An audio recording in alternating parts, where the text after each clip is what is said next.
بسم اللہ الرحمن الرحیم۔ السلام علیکم۔ رمضان المبارک میں ہم موجود ہیں یہاں استاد جناب جاوید احمد غامدی صاحب کے ساتھ۔ کوشش رہی پورا رمضان کے قرآن مجید کے منتخب موضوعات کو آپ ذاتی خدمت میں رکھیں اور حدیث کا بھی مطالعہ کریں۔ اسی سلسلے کو لے کر موجود ہیں بسابق تشریف فرمائے جناب استاد جاوید احمد غامدی صاحب۔ السلام علیکم غامدی صاحب۔ وعلیکم السلام۔ بہت شکریہ ہم صاحب، آپ کے وقت کا آغاز کرتے ہیں۔ آج جس موضوع کا میں نے انتخاب کیا ہے وہ بدگمانی سے کیسے بچیں۔ سورہ بنی اسرائیل کے اندر ہم سب جانتے ہیں کہ احکام عشرہ بیان ہوئے ہیں، اسی میں سے ایک یہ حکم ہے۔ ارشاد فرمایا تم اس چیز کے پیچھے نہ پڑو جسے تم جانتے نہ ہو، اس لیے کہ کان، آنکھ اور دل ان سب کی پرسش ہونی ہے۔ ہم صاحب اپنی تفسیر البیان میں اس کی توضیح میں لکھتے ہیں یہ نواں حکم ہے۔ اس کے معنی یہ ہے کہ کسی مسلمان کے لیے یہ بات جائز نہیں ہے کہ بدگمانی کرے یا کسی پر الزام لگائے یا تحقیق کے بغیر کسی کے خلاف کوئی قدم اٹھائے یا محض شبہات پر افواہیں اڑائے یا اپنے پروردگار کی ذات و صفات اور احکام و ہدایات کے بارے میں ظنون و اوہام اور لاتعلق قیاسات پر مبنی کوئی نقطہ نظر اختیار کرے۔ قرآن نے متنبہ فرمایا ہے کہ اسے کوئی معمولی بات نہیں سمجھنا چاہیے، اس لیے کہ انسان کی سماعت و بصارت اور دل و دماغ ہر چیز کو ایک دن خدا کے حضور میں جواب دہ ہونا ہے۔ یہی بات سورہ حجرات میں بھی سامنے آتی ہے۔ وہاں پر ارشاد فرمایا ایمان والو بہت سے گمانے سے بچو، اس لیے کہ بعض گمان سری گناہ ہوتے ہیں اور دوسروں کی ٹو میں نہ لگو۔ اس بات کی تفسیر مولانا امین حسن اصلاحی نے اپنی شرح آفاق میں بھی کی ہے۔ غامدی صاحب بھی لکھتے ہیں یہ برے گمانوں سے اجتناب کی ہدایت ہے۔ مطلب یہ ہے کہ اپنے کسی بھائی کے بارے میں جو رتب و یابس گمان دل میں پیدا ہو جائے اس کو وہیں جگہ دے کر نہ بیٹھ جاؤ، اس لیے کہ گمانوں کے زیادہ در پہ ہو گئے تو شدید اندیشہ ہے کہ کسی سری گناہ میں مبتلا ہو جاؤ گے جو تم کو ہلاکت میں ڈال دے گا۔ استاد امام مولانا امین حسن اصلاحی لکھتے ہیں اس سے تعلیم نکلی ہے کہ مومن کو بدگمانیوں کا مریض نہیں بن جانا چاہیے بلکہ اپنے دوسرے بھائیوں سے حسن ظن رکھنا چاہیے۔ اگر کسی سے کوئی ایسی بات صادر ہو جو بدگمانی پیدا کرنے والی ہو تو حتی الامکان اس کی اچھی توجیہ کرے، اگر کوئی اچھی توجیہ نکل سکتی ہو۔ اس کے برے پہلو کو اسی شکل میں اختیار کرنا جائز ہے جب اس کی کوئی اچھی توجیہ نہ نکل سکے۔ اگر بدگمانی کے سزاوار سے آدمی کو خوشگمانی ہو تو یہ اس بات کے مقابل میں احون ہے کہ وہ کسی خوشگمانی کے حقدار سے بدگمانی رکھے۔ ہم صاحب اس وقت اگر آپ پاکستانی قوم کی نفسیاتی تحلیل کریں، ویسے تو کسی شخص کی نفسیاتی تحلیل نہیں کرنی چاہیے، خود دین بتاتا ہے یہ بدگمانی ہے، لیکن قوموں کی بسا اوقات مزاج رویوں کی تحلیل دانشوروں کو، حکماء کو، فلاسفہ کو، علماء کو کرنی پڑتی ہے تاکہ وہ ان کو توجہ دلا سکیں۔ اگر ہم پاکستانی قوم کی نفسیاتی تحلیل کریں تو ایک بات جو مرض کی طرح ہماری قوم میں سرایت کر چکی ہے وہ یہ بدگمانی کا مرض ہے، اور سب سے زیادہ اس کا ظہور سیاست کے میدان میں ہوتا ہے۔ ہم نے گزشتہ 5-7 سال میں یہ دیکھا کہ پاکستان میں ہر گھر کے اندر ایک دوسرے سے، چاہے وہ بیٹا ہو، باپ ہو، رشتہ دار ہو، پڑوسی ہو، کزنز ہو، محض اپنی سیاسی وابستگی کی بنیاد پر بدگمانیاں پیدا ہوئیں اور لوگوں نے ایک دوسرے کو باقاعدہ ایسے ایسے القاب اور ایسے ایسے نام دے دیے کہ جن سے ان کے دلوں، ان کی نیت اور ان کے محرکات کو باقاعدہ تقسیم کر دی گئی۔ کیا فرماتے ہیں کسی قوم میں جب یہ صدا پیدا ہو جائے تو اس کے کچھ پس منظر میں عوامل کار فرماتے ہیں کہ ہم اس نتیجے پہ پہنچے یا بس ایک محض مرض پیدا ہو گیا؟ اس سے بالکل واضح ہے کہ انفرادی زندگی میں جہاں تربیت کے مواقع ہوتے ہیں وہیں تربیت نہیں ہوئی۔ یعنی یہ معلوم ہی نہیں کیا جا سکا کہ رائے قائم کرنے کے کیا آداب ہیں اور کیا شرائط ہیں۔ کسی شخص کے بارے میں رائے قائم کیے بغیر آپ معاملہ نہیں کر سکتے۔ رائے قائم کریں گے تو شادی بیاہ کا فیصلہ کریں گے، رائے قائم کریں گے اپنے بچوں کے بارے میں کوئی پروگرام بنائیں گے، کسی چیز کو تدبیر کی صورت دیں گے۔ رائے تو ہر جگہ قائم کرنی ہے۔ یا آپ نے کاروبار کرنا ہے، رائے قائم کیے بغیر تو نہیں ہو سکتا۔ کسی کے ہاتھ شراکت کرنی ہے، رائے قائم کریں گے۔ اپنے گھر میں کسی ہنرمند کو بلائیں گے، اس میں بھی رائے قائم کریں گے۔ تو ہر جگہ آپ کو کوئی رائے افراد کے بارے میں قائم کرنی ہوتی ہے۔ یہ رائے مبنی بر استدلال ہو، اس کے پیچھے جذبات کا طوفان نہ ہو، یہ محض کسی کی صورت دیکھ کر، کسی کے ظاہری افعال دیکھ کر قائم نہ کی جائے، بلکہ ان بنیادوں پر قائم کی جائے جو بنیادیں واقعتاً رائے قائم کرنے کے لیے عقل و فطرت میں طے کی گئی ہیں۔ تو اگر رائے قائم کرنے کے اس عمل کی تربیت صحیح طریقے سے دی گئی ہو تو پھر سیاست میں بھی اس سے مختلف کوئی چیز ظاہر نہیں ہوگی۔ یہ تربیت نہیں دی گئی تو پھر ہر جگہ اس کا ظہور ہوگا۔ یہ ایسا نہیں ہے کہ ہمارے ہاں صرف سیاست کے میدان میں لوگوں نے بدگمانیاں کی ہیں، افواہیں اڑائی ہیں، غلط چیزوں کو پھیلایا ہے، اپنے تعصبات کو حقائق کا نام دیا ہے، اپنی ذاتی نفرت یا اپنی ذاتی محبت کو بنیاد بنا کر لوگوں پہ الزامات لگائے ہیں، یہ صرف سیاست ہی میں نہیں ہے، یہ ہماری عام زندگی میں بھی اسی طرح ہے۔ یعنی ہمارے گھروں میں آپ خواتین کے مابین جھگڑوں کو دیکھ لیں، میاں بیوی کے واقعات جب آپ کے سامنے آئیں گے، کہیں کوئی ان کے درمیان نزاع ہو جائے، بالکل یہی صورتحال ہوگی۔ اداروں میں دیکھ لیں، یعنی جہاں خرابیاں پیدا ہوتی ہیں مذہبی اداروں میں، دینی اداروں میں، وہاں جڑ تلاش کی جائے تو بدگمانی ہوگی۔ اگر ہم خوشگمان ہیں ایک دوسرے کے بارے میں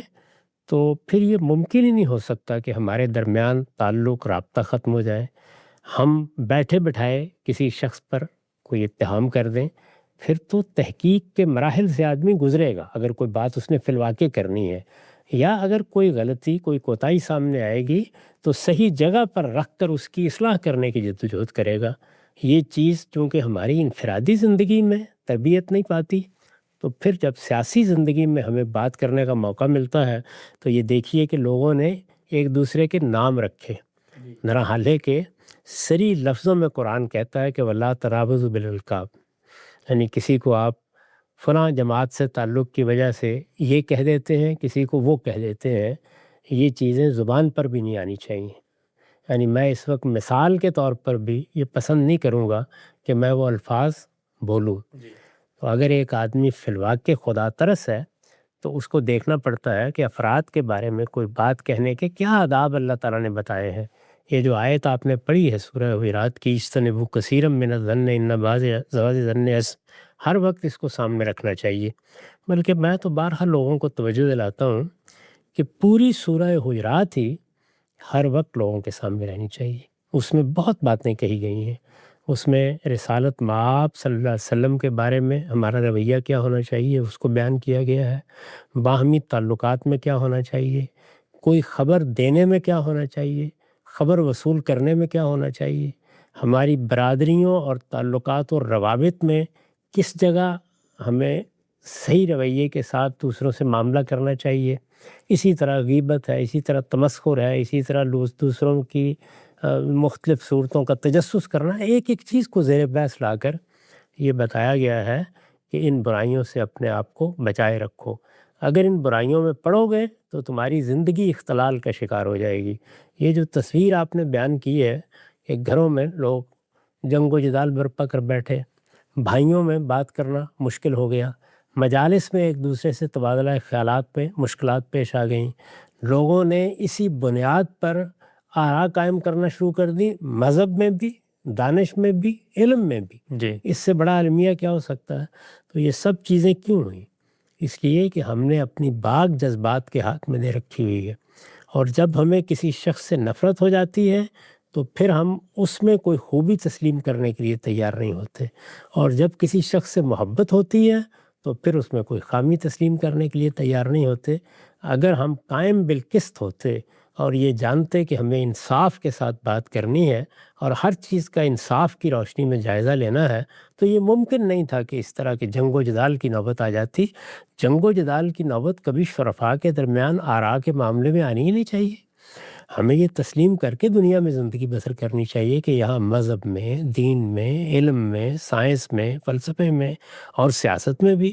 لوگوں کے جذبات مختلف ہوں گے، رجحانات مختلف ہوں گے، سوچنے کا انداز مختلف ہوگا۔ اس میں ایک دوسرے کی رائے تبدیل کرنے کے لیے تبادلہ خیالات کرنا، استدلال کرنا، یہ تو انسانیت کا حسن ہے۔ لیکن یہ کہ میں یہ خیال کروں کہ چونکہ میں نے ایک رائے قائم کر لی ہے تو اب اس کے بعد دوسرا آدمی اگر مجھ سے مختلف رائے رکھتا ہے تو اس کو میں کوئی اہمیت ہی دینے کے لیے تیار نہیں ہوں،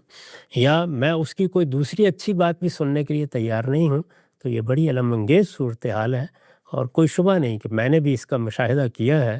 اس میں ہر شخص کو توجہ دلانی چاہیے، یہ رمضان کا مہینہ ہے، اس میں لوگ روزے رکھ رہے ہیں، اپنی تطہیر اور اپنے تزکیے کو اہمیت دیتے ہوئے وہ ذرا اپنا جائزہ لے کر دیکھیں کہ انہوں نے سیاسی مقاصد کے لیے یا معاشی مقاصد کے لیے یا اپنے ذاتی مفادات کے لیے کہاں کہاں بے انصافی کی باتیں کی ہیں، کہاں کہاں بے انصافی کی باتیں کہی ہیں، کہاں کہاں بے انصافی کے اقدامات کیے ہیں، اور آراء قائم کرتے وقت کیا فی الواقع وہ سارے مقاصد سامنے رکھے ہیں جو اللہ تعالیٰ نے انسان کے لیے مقرر کیے ہیں۔ تو انہیں یہ اندازہ ہوگا کہ بہت بڑے پیمانے پر ہم نے ان سب چیزوں کی خلاف ورزیاں کی۔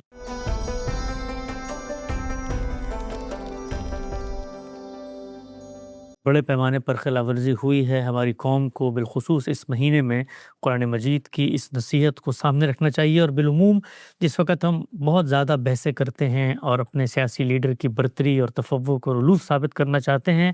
تو اس کا ایک نتیجہ نکلتا ہے کہ پھر جب ہمارے سامنے اس کی کوئی غلطی آتی ہے تو اس کو تسلیم کرنا اصل میں اپنی انا، اپنی ایگو کو کمپرومائز کرنا ہوتا ہے، کیونکہ اتنی آپ نے بحثیں کی ہوئی ہوتی ہیں انہی رشتہ داروں کے ساتھ، انہی کزن کے ساتھ، انہی بہن بھائیوں کے ساتھ، انہی دوستوں کے ساتھ، کہ پھر آدمی سوچتا ہے کہ اتنے 10 لوگ موجود تھے کہ میں ان کے سامنے جا کے بھی تسلیم کیسے کروں۔ لیکن اگر ہم نے اللہ کی بارگاہ میں اپنے آپ کو بلند کرنا ہے تو اس رمضان ہمیں کوشش کرنی چاہیے کہ ان سب کو ایک میسج ہے، تھوڑی دیر کی جس کو کہتے ہیں نا کہ قربانی ہوتی ہے، ایک پیغام ہوتا ہے کہ جی میں نے آپ سے بہت زیادہ اس معاملات میں بحثیں کی، آپ کی نیت محرکات پر میں نے تبصرہ کیا، اور صرف آپ کے نہیں بلکہ لیڈر کے، ہم سب یہ بھی تو ہوتا ہے کہ جو سامنے بندہ موجود ہے اس کو تو چلیں آپ کر لیتے ہیں، وہ جو سامنے نہیں ہے وہ بھی کسی کا بیٹا ہے، کسی کا باپ ہے، کسی کا بھائی ہے، اس کی عزت کو چاہے جتنا پامال کرو، پیچھے بیٹھ کے فیس بک پہ گالیاں دو، کمنٹ لکھ دو، کوئی ہم نے یہ دیکھا ہے ہماری قوم میں جو بالکل اس وقت بالکل مرض کی طرح شکل اختیار کر گئی ہے کہ فیس بک پر ایسی ایسی باتیں لوگ لکھتے ہیں دوسروں کے بارے میں، ان کے محرکات کے بارے میں، جس کی کوئی حقیقت ہی نہیں ہوتی، اور محض اور اس میں یہ ہوتا ہے کہ جی اگر نہیں ہے تو کچھ عمومی تاثر تو ایسے ہی نا، تو ہم نے اسی کی بنیاد پہ لکھ دی یہ ہے۔ بڑی شرمناک صورت ہے، یعنی ہر شخص کو یہ سوچنا چاہیے کہ وہ اپنے پروردگار کے سامنے کیا جواب دے گا۔ یہاں پر تو آپ نے اس پر کوئی تبصرہ کر دیا، بعض موقعوں پر ریاست کے ادارے کوئی اقدام کر ڈالتے ہیں، لیکن خدا کی بارگاہ میں تو کوئی چیز چھپائی نہیں جا سکے گی۔ اس لیے یہ بڑی برمحل نصیحت ہے کہ رمضان کا مہینہ ہے اور رمضان اب ختم ہونے کو ہے، یہ کوشش کرنی چاہیے کہ ایسی چیزوں کا جائزہ لیا جائے۔ یہ جو اعتکاف کی عبادت ہمارے ہاں مشروع کی گئی ہے وہ اسی مقصد سے ہے کہ آپ دنیا سے الگ ہو کے بیٹھ جائیں اور ذرا ایک نظر ڈال کر دیکھیں کہ آپ نے کاروبار میں، سیاست میں، معاملات میں، معاشرت میں کہاں کہاں حدود سے تجاوز کیا ہے، اور پھر اپنے آپ کو نصیحت کریں اور کوشش کریں کہ کسی چیز کا ازالہ کر سکتے ہیں تو کر لیں، کسی چیز پر معافی مانگ سکتے ہیں تو معافی مانگ لیں۔ قیامت کے دن حساب کے لیے پیش ہونا کوئی آسان کام نہیں ہے، اور کئی بار توجہ دلائی جا چکی ہے کہ اس میں لوگوں کے حقوق اگر پامال کیے ہیں، کوئی رہنما ہے تو اس کے بھی حقوق ہے، کوئی عالم ہے تو اس کے بھی حقوق ہے، کوئی شخص لوگوں کی رہنمائی کرنے کے لیے اٹھا ہے تو اس کے بھی حقوق ہے، اور ہمارے اعزاء اقربا، ہمارے دوستوں، احباب، ملنے والوں، سب کے حقوق ہیں۔ ان میں سب سے بڑی چیز کیا ہے، سب سے بڑا حق کیا ہے؟ دوسروں کے بارے میں خوشگمانی رکھو، اور اللہ کے پیغمبر نے تو ہمیں نصیحت کی ہے کہ الدین والنصیحہ، دین نام ہی خیر خواہی کا ہے، تو یہ تو بدخواہی کی انتہا ہے کہ ہم الزام لگائیں، سنی سنائی باتیں بیان کرنا شروع کر دیں، بغیر تحقیق کیے جو کچھ ہمیں بتایا جائے اس کو آگے پھیلانا شروع کر دیں، گالیاں دیں، ہماری زبان پر دشنام ہو۔ یہ بڑی بدقسمتی کی بات ہے۔ سچی بات یہ ہے کہ اس کو دیکھنے کے بعد جب لوگ کہتے ہیں کہ اس قوم کو برتری حاصل ہونی چاہیے، تو ان کی عقل پر بھی ماتم کرنے کو جی چاہتا ہے کہ کیا اس اخلاق کے ساتھ برتری حاصل ہوا کرتی ہے؟ اس تہذیب کے ساتھ اللہ تعالیٰ دنیا کی باغ کسی قوم کے ہاتھ میں دیا کرتے ہیں؟ یہ ساری چیزیں توجہ دلاتی ہیں کہ ہمیں بات کرتے وقت، تبصرہ کرتے وقت، رائے قائم کرتے وقت کن چیزوں کا خیال رکھنا چاہیے۔ ٹھیک، اچھا ہم صاحب یہ تو ہو گیا ایک بلیک اینڈ وائٹ معاملہ ہے، جب علم نہیں ہے، آپ کے پاس کوئی استدلال نہیں ہے تو آپ زبان نہیں کھول سکتے۔ ایک گرے ایریا ہے، اور وہ گرے ایریا ہم نے دیکھا مذہبی لوگوں کے ہاں زیادہ تر زیر بحث رہتا ہے۔ مثال کے طور پہ ایک بات کہی جاتی ہے کہ جی یہ جو آج کل نئے نئے دین کے اسکالرز آئے ہیں اور یہ دین کے بارے میں باتیں بیان کرتے ہیں، بالکل منفرد آراء بعض معاملات میں دیتے ہیں، تو اس کی وجہ جو ہے وہ عوام میں پاپولر ہونا ہے، عوام میں پذیرائی ہے۔ اب اس میں ایک استدلال بھی پیش کیا جاتا ہے، وہ یہ کہ بھئی اگر وہ وہی بات بیان کریں جو سب بیان کر رہے ہیں تو پذیرائی نہیں ہوگی۔ تو اب یہاں ہوئی تو ہے بدگمانی، لیکن ایک استدلال بھی ساتھ پیش کیا گیا ہے، اس کے بارے میں کیا کہیں گے؟ دیکھیے، اس طرح کی چیزوں پر کوئی تبصرہ کرنے کو طبیعت آمادہ نہیں ہوتی، کیونکہ یہ بڑی بدقسمتی کی بات ہے۔ اس میں بھی وہی جذبہ اور وہی رجحان کار فرما ہے کہ لوگوں کے بارے میں آپ بے سوچے سمجھے بری رائے قائم کرتے ہیں اور ان کی نیت پر حملہ آور ہو جاتے ہیں۔ لیکن میں ایک دوسرے زاویے سے اس پر تبصرہ کرتا ہوں۔ میں آپ سے عرض کرتا ہوں کہ جن لوگوں کے بارے میں یہ بات بالعموم کہی جاتی ہے، اگر آپ غور کر کے دیکھیں بڑے باصلاحیت لوگ ہوتے ہیں، یعنی وہ بات کہہ سکتے ہیں، بات لوگوں تک پہنچا سکتے ہیں۔ وہ اگر روایتی علم کو اپنے طریقے سے پیش کریں اور روایتی علم کے استدلال کو واضح کریں، تو جو اس وقت کی مذہبیت ہے اس سے کہیں زیادہ بہتر طریقے سے وہ سب کچھ کہہ دیں گے، کیا اس کے نتیجے میں ان کو مقبولیت حاصل نہیں ہوگی؟ اس وقت تو گالیاں پڑتی ہیں، ایک پروپیگنڈے کی فضا ہے جس میں جینا پڑتا ہے، اس میں تو بعض اوقات جان کے لالے پڑ جاتے ہیں۔ بہت اچھا نقطہ ہے۔ تو اس وجہ سے اس طرح سوچنے کی بجائے ہمارے مذہبی لوگوں کو بھی یہ سوچنا چاہیے کہ ہمارے بھائی ہیں، ہمارے یہ احباب ہیں، اسی امت کے افراد ہیں، اگر کسی معاملے میں ان سے کوئی اختلاف ہے تو وہ اختلاف سلیقے سے کیا جائے، ملاقاتیں کی جائیں، بات کی جائے، اپنی بات ان کے سامنے رکھی جائے۔ میں بھی اس بات کا اعتراف کرتا ہوں کہ بعض لوگ اہلیت میں بہت کمی کے ساتھ میدان میں آ جاتے ہیں، انہوں نے کوئی اچھا پس منظر نہیں اپنا تخلیق کیا ہوتا، علوم فنون میں بھی وہ درک نہیں ہوتا ان کو، اور بعض اوقات آ کے بڑی بڑی باتیں کر ڈالتے ہیں۔ ایسے لوگوں کو توجہ دلانا، ان کو ذمہ داری کا احساس دلانا، یہ علماء کا بھی کام ہے اور ہر مسلمان کا کام ہے جس کو بھی اس کا شعور ہو۔ اور میں یہ کہتا ہوں کہ انسانیت کی سطح پر بھی ہر شخص کو یہ توجہ دلانی چاہیے کہ وہ کسی موضوع پر زبان کھولتا ہے تو اس کے لیے تیاری کر لے، اس کو اچھی طرح سمجھ لے، اس کا کوئی پس منظر ہونا چاہیے، اس علم سے واقفیت ہونی چاہیے۔ جس طرح کہ کسی آدمی کو لوگوں کی صحت کے بارے میں گفتگو کرنی ہے تو اسے سوچ سمجھ کے گفتگو کرنی چاہیے، اس سے بڑا نقصان پہنچ سکتا ہے۔ دین تو اس سے بھی زیادہ اہم بات ہے۔ تو یہ اپنی جگہ بڑی نصیحت کی باتیں ہیں، لیکن یہ کرنی کیسے ہیں؟ کیا یہ اس طریقے سے ہوں گی کہ آپ لوگوں کی نیت پر حملہ آور ہو جائے؟ نہیں، آپ شائستگی اور تہذیب کے ساتھ لوگوں سے ملیں، بات کریں اور پھر تنقید کر کے اس طرح غلطی واضح کریں کہ دوسرے آدمی کے لیے کوئی فساد پھیلانا ممکن نہ رہے۔ بہت اہم بات۔ اچھا، اس میں غم سے ایک اور نقطہ ہے، وہ بسا اوقات ہم یہ دیکھتے ہیں کہ آپ کا نقطہ نظر کا، طریقہ کار کا، استدلال کا کسی سے اختلاف ہے، لیکن ہم اس کو ایسے بیان نہیں کرتے، بلکہ ہم یہ دیکھتے ہیں کہ معاشرے کے اندر اگر کوئی ایولسٹک پاور، کوئی شیطانی طاقت، کوئی ایسی منفی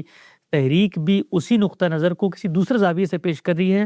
تو مماثلت تلاش کی جاتی ہے اور کہا جاتا ہے کہ دیکھو یہ بات بھی وہی آدمی کر رہا ہے، وہ دیکھو وہ بھی یہی بات کر رہا ہے، اس کا مطلب یہ دونوں ایک ہیں۔ حالانکہ دیانت اور حقیقت کا تقاضا یہ ہے کہ آپ اس چیز کا فرق کر کے بیان کریں کہ وہ بھی یہی بات کر رہا ہے شاید نتیجے کے اعتبار سے جو یہ بات کر رہا ہے، لیکن یہ کہیں اور سے بات کر رہا ہے اور وہ کہیں اور سے بات کر رہا ہے، کیونکہ جیسے ہی آپ یہ بتائیں گے تو پھر جو لوگوں میں اس کے بارے میں منفی جذبات ہیں، توحش کا جذبہ ہے، اس کے خلاف رد عمل ہے، وہ چینلائز ہو کے ایک جگہ پہ چلا جائے گا، لیکن ہم یہ نہیں کرتے ہم سب عام طور پہ۔ جی، اسی لیے بار بار نصیحت کرنے کی ضرورت محسوس ہوتی ہے کہ کسی پر آپ نے تنقید کرنی ہے تو اس کے کچھ لازمی شرائط ہیں۔ پہلے آپ بہت اچھے طریقے سے بیان کریں کہ دوسرے کا موقف کیا ہے، اس کا استدلال واضح کریں۔ جب اس استدلال کو آپ واضح کر کے وہ موقف بیان کر لیں تو پھر اس کے بعد تنقید کریں، اور اگر آپ نے تنقید نہیں کرنی اس طریقے سے، محض ایک دوسری رائے بیان کرنی ہے تو بہت سادگی سے یہ بیان کریں کہ ایک رائے نقطہ نظر یہ ہے، میرا نقطہ نظر یہ ہے، پھر اپنے دلائل کی وضاحت کر دیں، پھر لوگ خود تقابل کر لیں گے۔ لیکن بغیر سوچے سمجھے تبصرے کرنا یا کسی چیز کے بارے میں بدگمانی پیدا کرنا یا بہت سی چیزیں دائیں بائیں کی ملا کے اس کا موقف بنا دینا، اس کا موقف صحیح طریقے سے بیان نہ کرنا، یہ سب چیزیں بڑے گناہوں میں سے ہیں، اس سے اجتناب کرنا چاہیے۔ ایک آخری سوال خان صاحب اس موضوع سے متعلق، ایک عملی افادیت کے لحاظ سے سوال، جس وقت ہمارے دانشور، علماء، فقہا یا فلاسفہ یا وہ لوگ جن کے ذمہ تعلیم اور تربیت ہے وہ یہ کام کرتے ہیں تو اس سے خود ان کے کاز کو کتنا نقصان ہوتا ہے، اس لیے کہ عوام بہر کیف یہ بات محسوس کر رہے ہوتے ہیں کہ بھئی یہ تو جہاں تہاں سے بات سنی، کان میں پڑی اور اس کے بعد ایک فتویٰ صادر کر دیا، الزامات کا ایک بوچھاڑ ہے اور اس کے بعد لوگوں کو لیبل کر دیا، تو اس کے نتیجے میں جو آپ دین بھی بتا رہے ہیں، جو حکمت اور دانش بھی بیان کر رہے ہیں، اس کی اہمیت بھی ان کی نظر میں کم ہو جاتی ہے۔ بالکل ایسا ہی ہوتا ہے، خاص طور پر موجودہ زمانے میں، جب کہ لوگ اب بہت چیزوں کو دیکھنے لگ گئے ہیں، براہ راست رسائی ہے ان کی، بہت سی چیزیں گویا ان کے ہاتھ میں پکڑی ہوئی ہیں، وہ ان کی تحقیق کر سکتے ہیں، دیکھ سکتے ہیں۔ اس میں کسی کی نسبت سے کوئی غلط بات کرنا، کسی کا موقف توڑ مروڑ کر بیان کرنا، کسی کی بات کو کوئی اپنی صورت دے دینا، اس میں تحریف کر دینا، یہ چیزیں چلنے کی نہیں ہے۔ اس کا نتیجہ کیا نکلتا ہے؟ تھوڑے عرصے کے بعد آدمی اپنا وقار خراب کرتا اور اپنی عزت کھو دیتا۔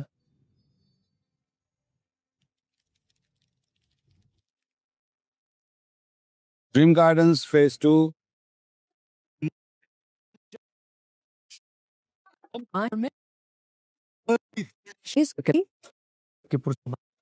میری ہم سب کی سپر پاور۔